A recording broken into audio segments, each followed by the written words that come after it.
મિત્રો એવું ઘણીવાર બને કે કોઈ સફળ વ્યક્તિને અલગ અલગ પ્રોફેશનના અલગ અલગ સફળતા પ્રાપ્ત કરેલા વ્યક્તિને જોઈએ એટલે આપણા મનમાં એવું થાય કે મારે પણ આવું બનવું છે, મારે પણ યુપીએસસી ક્રેક કરવી, જીપીએસસી ક્રેક કરવી, ડોક્ટર બનવું, એન્જિનિયર બનવું, સીએ બનવું, મારે પણ આવી સરસ મજાની કાર લેવી. અલગ ઘણા બધા આપણી આવી ઈચ્છાઓ થતી હોય છે, પણ પૂરી કેમ નથી થતી? કેમ કે પૂરી થવા માટે માત્ર ઈચ્છાની જરૂર નથી. ઈચ્છાની ઉપરનું એક વર્ઝન છે જે તમારી ઈચ્છાઓને પૂરી કરાવે છે, અને એ છે ઈરાદા.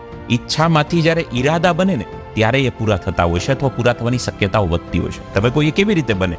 જ્યારે એ ઈચ્છાઓ ઉપર પ્લાનિંગ થાય, ઈચ્છાઓ ઉપર કામ થાય, ઈચ્છાઓને કેવી રીતે અચીવ કરી શકાય એ દિશામાં જો પગલાં લેવાય તો એ ઈચ્છાઓ ઈરાદા બને. હા, વચ્ચે રસ્તો કપરો બને, પણ જેનો ઈરાદો જેટલો મજબૂત હોય ને એટલા એ ઈરાદાની દિશામાં ઝડપથી આગળ વધતા હોય છે. મારે તમને માત્ર સવાલ કરવો છે કે તમારી માત્ર કોઈ કામ કે કોઈ વ્યક્તિ કે કોઈ સફળતાના લેવલને પ્રાપ્ત કરવાની ઈચ્છા છે કે ઈરાદા છે? કેમ કે મોટાભાગના વિદ્યાર્થીઓની ઈચ્છાઓ જ હોય છે, અને ઈચ્છાઓ પૂરી થતી નથી, ઈરાદાઓ પૂરા થાય છે. તમારો આ વાત વિશે શું માનવું છે ચોક્કસથી કોમેન્ટ કરીને જણાવજો.